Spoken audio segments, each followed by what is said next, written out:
დღეს უპასუხებ ყველაზე ხშირად დასმულ კითხვებს. მე ვარ ექიმი პოდიატრი თამარ ჭიჭინაძე. რა არის პოდიატრია? ეს არის ტერფის პათოლოგიების შემსწავლელი მეცნიერება. მოიცავს ტერფის დიაგნოსტიკას, ორთოინჟინერიას, ინდივიდუალური ღაბაშების დამზადებას, სუპინატორები, პრონატორები, ორთოპედიული კორექტორები. რა შემთხვევაში არის საჭირო ტერფის კომპიუტერული დიაგნოსტიკა? ტერფის ყველა სახის დეფორმაციის დროს ტყელი ტერფი, ნამგლისებრი ტერფი, ვარუსი, ვალგუსი, ჰალუს ვალგუსი, ქუსლის დეზი, მორტონის ნევრომა, ასევე თამხვედრი დაავადებები.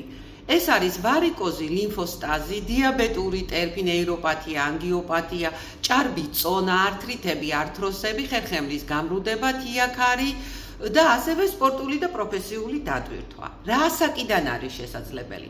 4 წლიდან ზევით ასაკი შეზღუდული არ არის. რას აკეთებს ეს ინდივიდუალური ღაბაში? ტერფს აყენებს სწორ პოზიციაში, ხსნის არსებულ ჩივილებს, დაღლად კივილის სიმძიმის შეგრძნება და გიცავთ შემდგომი გართულებებისგან. რა დღეებში ვარ კლინიკაში? ხუთშაბათს და შაბათს და აუცილებელია წინასწარ ჩაწერა. მომავალ შეხვედრამდე.